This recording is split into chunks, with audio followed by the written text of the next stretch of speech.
Hello friends, my name is Abhishek Verma और code मंत्रा web learn में आपका स्वागत है।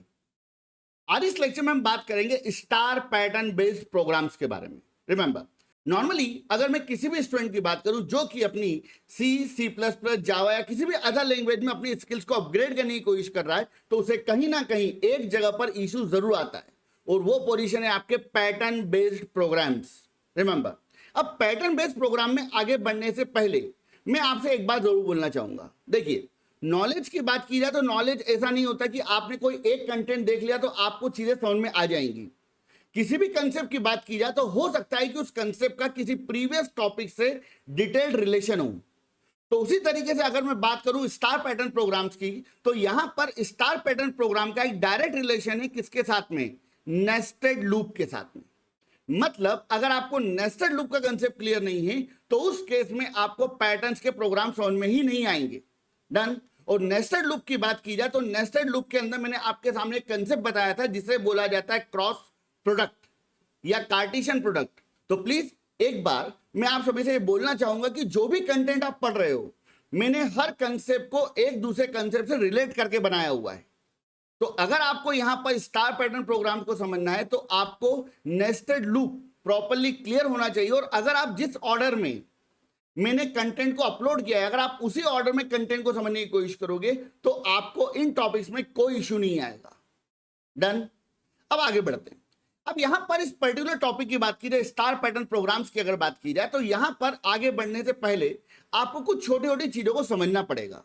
क्योंकि देखिए, स्टार पैटर्न प्रोग्राम को बनाने के पहले मैं आपका एक स्ट्रॉन्ग बेस रेडी करना चाहता हूं कि आप ज्यादा बेटर तरीके से सोच पाओ। क्योंकि देखिए, अगर आप प्रॉपर्ली सोच ही नहीं पाओगे तो आप पैटर्न कैसे डिजाइन करोगे? क्योंकि ये जो पैटर्न है ये केवल और केवल आपके प्रीवियस कंसेप्ट जो आपने पढ़ रखे उनका एक रिलेशन है। उस रिलेशन को अगर आप इनसे बिठा पाओगे तो आपको ये पैटर्न समझ में आ जाएंगे। डन। तो चलिए आगे बढ़ते हैं।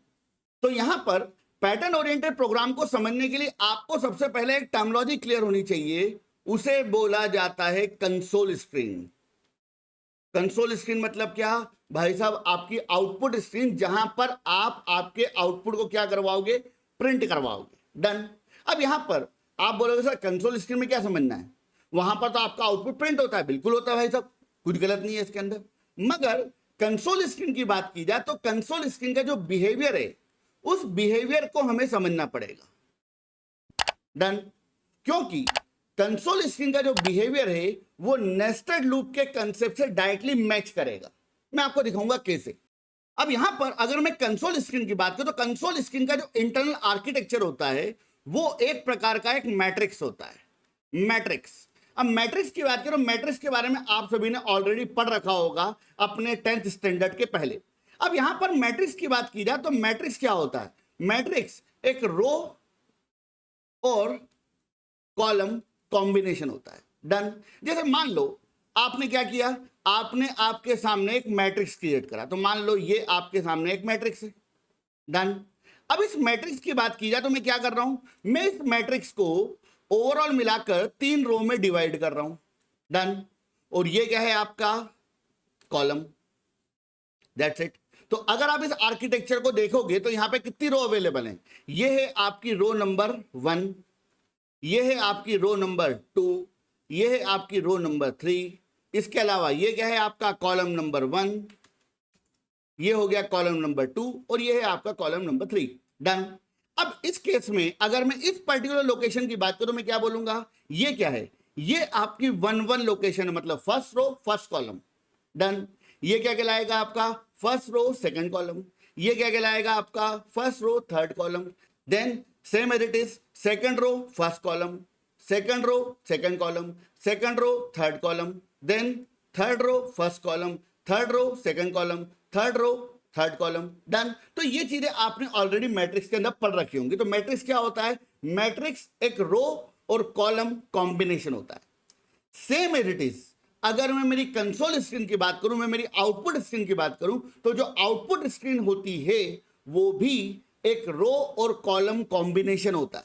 मैं आपको दिखाने की कोशिश करता हूं। तो मान लीजिए कि ये आपकी आउटपुट स्क्रीन है। अब यहां पर कई स्टूडेंट के माइंड में आएगा सर आप कंसोल स्क्रीन के बारे में ये सब क्यों बता रहे हो। आप एक चीज समझो, आप जब स्टार पैटर्न्स के प्रोग्राम्स को बनाओगे तो वो प्रोग्राम आप रन कहां पे करोगे, आपका जो आउटपुट आएगा वो कहां आएगा, वो आउटपुट आएगा आपकी कंसोल स्क्रीन पर। अब कंसोल स्क्रीन को अगर आपने नहीं समझा तो आप पैटर्न्स प्रिंट कैसे कराओगे, आपको कहां पर स्पेस चाहिए, वो स्पेस कैसे मैनेज होगी, आपका जो आउटपुट है वो प्रॉपर्ली विजिबल कैसे होगा, इसके लिए आपको कंसोल स्क्रीन को समझना बहुत ज्यादा जरूरी है। दैट्स वाई मैं कंसोल स्क्रीन को आपके लिए प्रॉपर्ली क्लियर करवा रहा हूं कि कंसोल स्क्रीन का बिहेवियर क्या होता है। एक चीज ध्यान रखना, ये केवल कंसोल स्क्रीन का बिहेवियर नहीं है, ये बिहेवियर आपके ब्राउजर का भी होता है। और ये जो पैटर्न है जिसको बोलते हैं मैट्रिक्स पैटर्न, इस मैट्रिक्स पैटर्न को अगर आप समझ गए तो आप जब आप वेब डेवलपमेंट करोगे तो वेब डेवलपमेंट में क्या करोगे, वेब डेवलपमेंट में भी आपकी जो आउटपुट स्क्रीन होती है, आपका जो ब्राउजर होता है, उसको आप ग्रिड में डिवाइड करोगे, ग्रिड टॉपिक वहां पर भी आपको मिलेगा। दैट्स वाई अभी अगर आपने पढ़ लिया तो आपको आगे कंसेप्चुअल क्लियरिटी रहेगी कि मैं कैसे वर्क करना चाहता हूं। डन। तो मान लीजिए कि ये आपके सामने एक कंसोल स्क्रीन है, एक आउटपुट स्क्रीन है, और मैंने आपसे क्या बोला, कंसोल स्क्रीन क्या है भाई साहब, कंसोल स्क्रीन एक प्रकार की एक ग्रिड है, एक मैट्रिक्स है। डन। अब यहां पर मान लीजिए कि ये आपकी कंसोल स्क्रीन है, ये आपकी आउटपुट स्क्रीन है। डन। अब एक चीज ध्यान दीजिएगा प्लीज, अगर मैं यहां पे कंसोल स्क्रीन की बात करूं या फिर आउटपुट स्क्रीन की बात करूं तो मैंने आपसे क्या बोला था कि जो कंसोल स्क्रीन होती है वो एक प्रकार का एक मैट्रिक्स होता है। डन। तो मैंने आपके सामने यहां पे क्या किया, ध्यान दीजिएगा प्लीज, मैंने आपके सामने यहां पर एक मैट्रिक्स पैटर्न डिजाइन किया है और यहां पर आपकी ये क्या कहलाएगी, ये कहलाएगी आपकी रो नंबर 1, देन ये रो नंबर 2, 3, 4, 5, 6, 7, दैट्स इट। तो टोटल मिला कितनी रो हो गई आपके पास यहाँ पे 7। नॉर्मल एनवायरमेंट में इससे काफी ज्यादा रोज होती है, मगर अभी की बात की जाए तो मान लो कितनी रो अवेलेबल है आपके पास 7। और कॉलम की बात करें तो ये क्या है आपका column number 1, column number 2, column number 3, column number 4, column number 5, 6, 7, 8, 9, 10 और 11, दैट्स इट। अब यहां पर ध्यान दीजिएगा प्लीज, यहां पर अगर इस पर्टिकुलर पॉइंट की बात करो तो इसको मैं क्या बोलूंगा, इसको मैं बोलूंगा 1 1 लोकेशन, 1 1 मतलब रो नंबर 1 और कॉलम नंबर 1। और इसको क्या बोला जाएगा, इसे बोला जाएगा 7 11 लोकेशन, मतलब रो नंबर 7 और कॉलम नंबर 11। डन।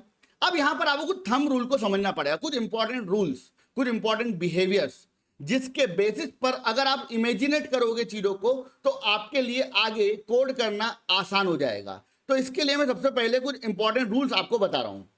अब ध्यान दीजिएगा प्लीज। अब यहां पर कंसोल स्क्रीन की बात की जाए तो कंसोल स्क्रीन के बारे में सबसे पहला इंपॉर्टेंट रूल, जैसे मान लीजिए कि आपने कोई स्टेटमेंट लिखा प्रिंटफ, और प्रिंटफ के अंदर आपने एक स्टेटमेंट लगा दिया, मान लीजिए हेलो, दैट्स इट। डन। अब इस केस में क्या होगा कि ये जो हेलो है वो कहां प्रिंट हो जाएगा, ये हेलो आपकी इस कंसोल स्क्रीन पे क्या हो जाएगा, प्रिंट हो जाएगा। बट नॉर्मली जो प्रिंटिंग होती है वो हमेशा 1 1 लोकेशन से स्टार्ट होती है, हमेशा। डन। मतलब ये जो हेलो होगा वो कहां से प्रिंट होना स्टार्ट होगा, यहां पर। मगर आप एक चीज नोटिस कर रहे हो कि यहां पर टोटल मिला कितने कैरेक्टर अवेलेबल हैं, 5। अब 5 कैरेक्टर हैं तो एक चीज ध्यान रखना, एक कैरेक्टर एक सेल ऑक्यूपाई करेगा। मतलब अगर इस पूरे आर्किटेक्चर की बात की जाए तो जो H है वो यहां आएगा, E यहां आएगा, L L O, कुछ इस तरीके से आपका जो हेलो होगा वो क्या होगा, प्रिंट होगा। डन। तो नॉर्मली अगर प्रिंटिंग की बात करें तो प्रिंटिंग कहां से स्टार्ट होती है, तो प्रिंटिंग जो होगी वो नॉर्मली आपके टॉप मोस्ट कॉर्नर से स्टार्ट होगी। मैं नॉर्मली वर्ड इसलिए यूज कर रहा हूं कि मेरे पास कई ऐसे तरीके अवेलेबल हैं जिसमें मैं डायरेक्टली यहां से प्रिंटिंग स्टार्ट कर सकता हूं, मगर उसके बारे में अभी अपन बात नहीं करेंगे। डन। तो जैसे आपने यहां पे क्या लिखा हेलो, तो हेलो कहां प्रिंट हो जाएगा, ऊपर से। डन। और एक सेल में एक कैरेक्टर आएगा, तो जैसे 1 1 लोकेशन है तो 1 1 लोकेशन में एक कैरेक्टर आएगा, ऐसा नहीं आएगा कि हेलो पूरा का पूरा इसके अंदर आ जाएगा, ऐसा नहीं होगा, एक सेल एक कैरेक्टर। डन। अब यहां पे ध्यान दीजिएगा प्लीज, मान लो कि आपको यहां पर हेलो के बाद में प्रिंट कराना है जावा, तो आपने यहां पे कुछ इस तरीके से स्टेटमेंट लिख दिया होता, मान लीजिए फॉर एग्जांपल प्रिंटफ हेलो जावा। अब यहां पर आपको एक चीज ध्यान रखना पड़ेगी, ये क्या है, ये एक स्पेस है और स्पेस भी यहां पर जगह ऑक्यूपाई करेगी, ऐसा नहीं कि स्पेस को अपन अवॉइड कर सकते हैं। तो हेलो यहां प्रिंट हो गया और हेलो प्रिंट होने के बाद बीच में क्या छूट गया, स्पेस, और यहां पर क्या प्रिंट हो जाएगा आपका जावा। That's it. क्लियर। तो इस तरीके से नॉर्मली आपके कंसोल स्क्रीन पर प्रिंटिंग होती है। क्लियर? तो ये आपका पहला पॉइंट था। अब बात करते हैं हमारे दूसरे इंपॉर्टेंट पॉइंट के बारे में। मैंने आपसे क्या बोला कि जब भी प्रिंटिंग होगी तो प्रिंटिंग सबसे पहले आपकी पहली रो से स्टार्ट होगी। डन। अब यहां पर अगर अपन देखें तो आप एक चीज नोटिस कर रहे हो कि जो पहली रो है उसमें कितने कॉलम है आपके पास में? टोटल मिला के 11। डन। एक्चुअली इससे कई ज्यादा कॉलम्स होते हैं, मगर अभी की बात करें टोटल कितने कॉलम अवेलेबल है? 11। डन। अब प्रिंटिंग का डिफॉल्ट बिहेवियर समझो। नॉर्मली जब भी प्रिंटिंग होती है तो उस केस में पहली रो के, ये आपकी पहली रो है, पहली रो के सारे कॉलम प्रिंट होने के बाद में ही वो ऑटोमेटिकली कहां पर आएगा? सेकंड रो पे। पॉइंट को वापस ध्यान समझने की कोशिश करना। पहली रो में जितनी भी सेल हैं या जितने भी कॉलम है, पहली रो में कितने कॉलम है? 11। तो उतनी सेल होंगी। ये पहली सेल, ये दूसरी सेल, ये तीसरी सेल। डन। तो इस तरीके से पहली रो में टोटल कितनी सेल हैं? टोटल मिला के 11 सेल हैं। इन 11 सेल में प्रिंटिंग होने के बाद में ऑटोमेटिकली सेकंड रो की प्रिंटिंग स्टार्ट हो जाएगी। और सेकंड रो में प्रिंटिंग कहां से स्टार्ट होगी? इस जगह से। डन। मतलब जब तक पहली रो के सारे कॉलम प्रिंट नहीं होंगे वो सेकंड रो पे नहीं आएगा। ये बात अपने माइंड में बिठा लो। अब आप बोलोगे स्लेशन तो होता है। भैया स्लेशन का यूज करके हम फोर्सफुली पहली लाइन से दूसरी लाइन पे लेकर आते हैं, अपने आप नहीं आता है। जब अपने आप मान लो आप प्रिंट करा रहे हो तो जब तक पहली रो के सारे कॉलम प्रिंट नहीं होंगे सेकंड लाइन पे आएगा ही नहीं, अनटिल अनलेस कि आपने स्लेशन का यूज किया है। अगर स्लेशन का यूज करोगे तो अगले लाइन पे ले आओगे, कोई प्रॉब्लम नहीं है। डन। तो यहां पर अपन पहले इस बिहेवियर को एक बार देखते हैं। तो चलिए, यहां पर मैंने आपके सामने एक प्रोग्राम लिख रखा है। इस पर्टिकुलर प्रोग्राम की बात की था तो मैं एक काम करता हूं, इस प्रोग्राम को एक बार रन करके देखता हूं। डन। अब आप एक चीज नोटिस करोगे, मैंने कोड कंपाइल किया, मैंने कोड को रन किया। अब आप एक चीज नोटिस करोगे कि यहां पर आपके सामने स्क्रीन पर क्या प्रिंट हो रहा है? स्टार। अब डिफॉल्ट बिहेवियर क्या होता है? डिफॉल्ट बिहेवियर ये है कि जब तक पहली रो के, ये आपकी पहली रो है, तो जब तक पहली रो के सारे स्टार प्रिंट नहीं होंगे अगली रो पे नहीं आएगा। आप एक चीज नोटिस कर रहे हो कि इस पूरे कोड में मैंने कहीं पर भी स्लैशन का यूज नहीं किया, मगर यहां पर आप एक चीज नोटिस कर रहे हो कि यहां से जो पहली रो थी उससे कहां पर आ गया? वो सेकंड रो पे आ गया। क्यों आ गया? क्योंकि जो पहली रो है उसके सारे कॉलम क्या हो चुके हैं? कंप्लीट हो चुके हैं, प्रिंट हो चुके हैं। Done. This is the default behaviour. Done. तो ये चीज आपके माइंड में क्लियर होना चाहिए कि पहली रो के सारे कॉलम प्रिंट करने के बाद कहां पर आएगा? सेकंड रो में। डन। जैसे इसी कोड को अपन देख लेते हैं। मान लो कि आपने यहां पर एक स्टेटमेंट लिखा होगा प्रिंट एफ, और यहां पे कितने सेल अवेलेबल है? टोटल मिला के 11। तो मैंने मान लीजिए यहां पर लिख दिया है प्रिंट एफ अभिषेक वर्मा। कोई स्लेशन है यहां पर? नहीं है। तो इस केस में बिहेवियर क्या बोलेगा? A B H I S H E K, फिर बीच में क्या अवेलेबल है? स्पेस, और देन वी ई। अब और भी कोई कॉलम अवेलेबल नहीं है तो इस केस में कहां आ जाएगा? यहां पर। तो आर एम ए, ये अगली रो में प्रिंट होगा। डन। तो ये एक इंपॉर्टेंट बिहेवियर है जो आपको पता होना चाहिए। डन। तो ऑटोमेटिकली अगली लाइन में कब आएगा? ऑटोमेटिकली अगली लाइन में तब आएगा जब पहली रो के सारे कॉलम फिल हो चुके होंगे तब। ये आपका दूसरा इंपॉर्टेंट पॉइंट। तो ये पहला था, ये दूसरा था।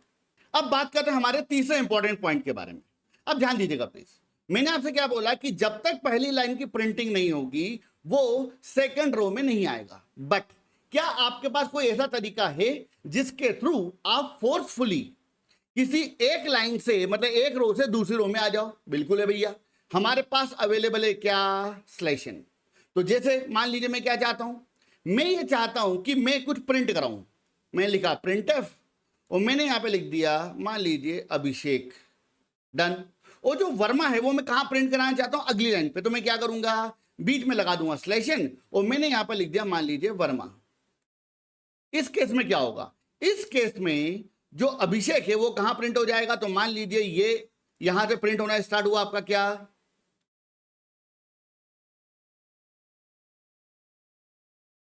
अभिषेक। और देन कौन वर्क करेगा? स्लेशन। तो स्लेशन आपके सारे कॉलम कंप्लीट हुए बिना कहां ले आएगा? नेक्स्ट रो पे। और नेक्स्ट रो में क्या प्रिंट हो जाएगा? आपका वर्मा। डन। मतलब पहली रो में सारे कॉलम कंप्लीट हुए बिना भी आप सेकंड रो पे आ सकते हो, मगर किसका यूज करोगे आप उस केस में? सिलेक्शन का। मगर एक चीज ध्यान रखना, एक इंपॉर्टेंट पॉइंट और है, अगर आप ऊपर वाली रो से नीचे वाली रो में एक बार आ गए तो वापस आप ऊपर वाली रो में नहीं जा सकते। ये बात आपके माइंड में बिठा के रखना। डन? क्योंकि अगर आपको ये बिहेवियर क्लियर नहीं है कि भैया अगर मैं पहली वाली रो से दूसरी वाली रो में आ गया तो वापस मैं ऊपर नहीं जा पाऊंगा, ये बिहेवियर अगर आपके माइंड में क्लियर नहीं है तो कई लोग क्या करते हैं, प्रॉब्लम को सॉल्व करने के लिए जुगाड़ लगाते हैं। जुगाड़ कैसे, मैं आपको बताता हूं। जैसे मान लो कि आपको एक प्रोग्राम दिया कुछ इस तरीके से कि आपको एक डिजाइन बनाना है, ये वाला डिजाइन बनाना है कुछ इस तरीके से, ये अपन बनाएंगे डिजाइन। अब इस पर्टिकुलर पैटर्न की अगर बात की जाए तो कई स्टूडेंट होते हैं इनको इतना डिजाइन समझ में आ जाता है कि भैया इतना बनाते तो मुझे आता है, क्या बात कर रहा हूं, और उनको ये वाला डिजाइन बनाते आता है कि भैया ये वाला पार्ट मुझे बनाते आता है। तो कई लोग दिमाग क्या लगाते हैं कि सर एक काम करेंगे, अपन पहले आधा डिजाइन बना लेंगे और उसके बाद आधा डिजाइन बना लेंगे। तो भैया जब ये आधा डिजाइन तुम बना लोगे ना तो आपकी सिचुएशन क्या बैठेगी कि आपने कुछ इस तरीके से डिजाइन कर चुके हो और आप ऑलरेडी इस लाइन तक पहुंच चुके हो, ये वाली लाइन तक। अब ये जो आधा डिजाइन है इसको आपको वापस कहां बनाना है? ऊपर से। कैसे बनेगा? आप वापस तो ऊपर जा ही नहीं सकते हैं ना, क्योंकि आप एक चीज नोटिस करो कि ये वाला जो स्टार है और ये वाला जो स्टार है, दोनों स्टार एक ही रो में है और एक रो के दोनों स्टार प्रिंट होने के बाद ही कहां आ सकते हो आप? सेकंड रो पे। तो आप क्या कर रहे हो, आप यहां पर ऐसे जुगाड़ लगा रहे हो कि भैया पहले इतना डिजाइन कंप्लीट कर लेते हैं, नीचे तक आ जाएंगे, वापस ऊपर चले आएंगे। भैया कैसे जाओगे ऊपर? ऊपर जाने का कोई नॉर्मल बिहेवियर नहीं है। हाँ, अलग तरीके अवेलेबल हैं मगर उनको अभी अपन डिस्कस नहीं करेंगे क्योंकि वो आपको मेन कंसेप्ट से भटका देंगे। तो मैं अभी उन तरीकों के बारे में बात नहीं करूंगा। तो ये बिहेवियर आपके माइंड में बिठा के रखना, क्या कि अगर आप फोर्सफुली या किसी भी तरीके से अगर आप फर्स्ट रो से सेकंड पे आ गए तो वापस आप फर्स्ट रो पे नहीं जा पाओगे। This is the important point. अब बात करते हैं हम एक और इंपॉर्टेंट पॉइंट के बारे में, पॉइंट नंबर 4। जैसे मान लीजिए कि आप क्या चाहते हो कि आप आपकी आउटपुट स्क्रीन पर प्रिंट कराना चाहते हैं, मान लीजिए हेलो। डन? मगर आपकी रिक्वायरमेंट क्या है? आपकी रिक्वायरमेंट यह है कि आपको हेलो यहां पर प्रिंट कराना है कुछ इस जगह पर। डन? और मान लो आपकी करंट रो कौन सी है? ये वाली रो है क्योंकि उसके पहले प्रिंटिंग हो चुकी है। डन? अब यहां पर अगर आपको हेलो यहां पर प्रिंट कराना है तो एक चीज ध्यान रखना, ऑटोमेटिकली इस पोजीशन पर आपका कर्सर नहीं आएगा। आपको शुरुआत में ये जो खाली जगह दिख रही है बेटा, ये खाली नहीं है, इन जगह पर क्या अवेलेबल है? स्पेस। तो यहां पर आपको स्पेस देना जरूरी है। तो जैसे मान लीजिए आपने यहां पर स्टेटमेंट लिख दिया printf, और हेलो नहीं देंगे अपन, हम पहले क्या करेंगे, 4 स्पेस देंगे और देन उसके बाद क्या लिखेंगे? हेलो। That's it. मतलब अगर आप शुरुआत में कोई खाली जगह देख रहे हो तो खाली नहीं है भाई साहब, वहां पर क्या है? स्पेस अवेलेबल है।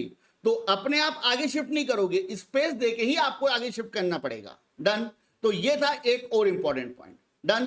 तो उम्मीद करता हूं कि आपको ये सारे के सारे कंसेप्ट समझ में आ गए होंगे। अभी कंप्लीट नहीं हुआ है, अभी आपको पैटर्न ओरिएंटेड प्रोग्राम को सॉल्व करने के पहले एक कंसेप्ट को और समझना पड़ेगा, जो है नेस्टेड लूप और मैट्रिक्स पैटर्न का कॉम्बिनेशन। अगर आपने नेस्टेड लूप नहीं पढ़ा है तो आपको चीजें समझ में नहीं आएगी, मैं आपको गारंटेड बोल सकता हूं। डन? मगर अगर इन कंसेप्ट को आपने पढ़ लिया तो आपको पैटर्न ओरिएंटेड प्रॉब्लम को सॉल्व करने में कोई इश्यू नहीं आएगा, इस बात की मेरी गारंटी है। डन? अब एक चीज ध्यान दीजिएगा प्लीज, यहां पर ये जो टॉपिक है थोड़ा सा लेंदी जाएगा, थोड़ा सा बड़ा जाएगा, क्योंकि इस पर्टिकुलर टॉपिक की बात की जाए तो मुझे आपको एक एक कंसेप्ट को क्लियर करना है जो मेरे माइंड में है। मैं अपने उस नॉलेज को आपके सामने रख रहा हूं जो मेरे 15 ईयर का एक्सपीरियंस है और जो मैंने खुद ने अर्न किया है अपनी मेहनत से। डन?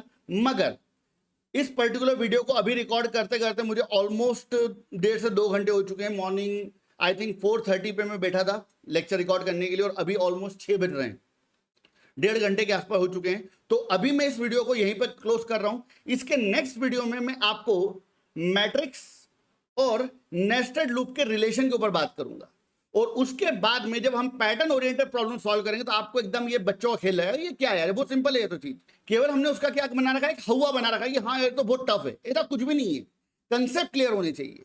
डन? तो आज के लेक्चर के लिए इतना काफी है। अगर आपको कंटेंट पसंद आया तो please like the video, subscribe my channel और share this content with your friends. हमारे सारे सोशल मीडिया प्लेटफॉर्म की जो लिंक है वो आपको डिस्क्रिप्शन में मिल जाएगी, वहां पर आप हमको फॉलो कर सकते हो। डन। टेलीग्राम चैनल है, व्हाट्सएप चैनल है, फेसबुक है, आप वहां पर हमको फॉलो कर सकते हो, जहां पर हम डेली आपसे न्यू अपडेट आपको प्रोवाइड करेंगे अलग अलग चीजों के बारे में। डन। तो उम्मीद करता हूं कि आप हमारे कंटेंट से अभी तक खुश हो गए, तो प्लीज लाइक करो। और कई स्टूडेंट्स हैं जिन्होंने अभी तक चैनल को सब्सक्राइब नहीं किया, तो प्लीज सब्सक्राइब माय चैनल और इसको आपके फ्रेंड्स ग्रुप में शेयर करो, क्योंकि नॉलेज उनको भी चाहिए। और मैं आपको गारंटी दे रहा हूं, अभी तो मैंने मेरे कंसेप्ट को स्टार्ट भी नहीं किया है, मेरे मेन कंसेप्ट स्टार्ट होंगे पॉइंटर्स के साथ में। जब मैं मेरा मेन इंपॉर्टेंट टॉपिक जिसके ऊपर मुझे लगता है कि हाँ वो टॉपिक आपके माइंड में प्रॉपरली क्लियर होना चाहिए, वो टॉपिक है आपका पॉइंटर्स, तो उसको हम काफी डिटेल में डिस्कस करेंगे। डन। तो आज के लिए इतना काफी है। राधे राधे, जय श्री राम। और नेक्स्ट लेक्चर बहुत इंपॉर्टेंट है, ध्यान रख। हम कंप्यूटर प्रोग्रामिंग के इंपॉर्टेंट कंसेप्ट्स को आसान भाषा में विथ रियल लाइफ एग्जांपल आप तक पहुंचाते हैं, जो कि आपकी लॉजिकल थिंकिंग को इंप्रूव करने में हेल्प करेगा। अगर आपको हमारा ये कंटेंट और एक्सप्लेनेशन अच्छा लगता है तो प्लीज हमारे चैनल को सब्सक्राइब करें। ये आपके लिए तो फ्री है, लेकिन इससे हमें और नए प्रोग्रामिंग रिलेटेड वीडियोस को बनाने के लिए मोटिवेशन मिलता है।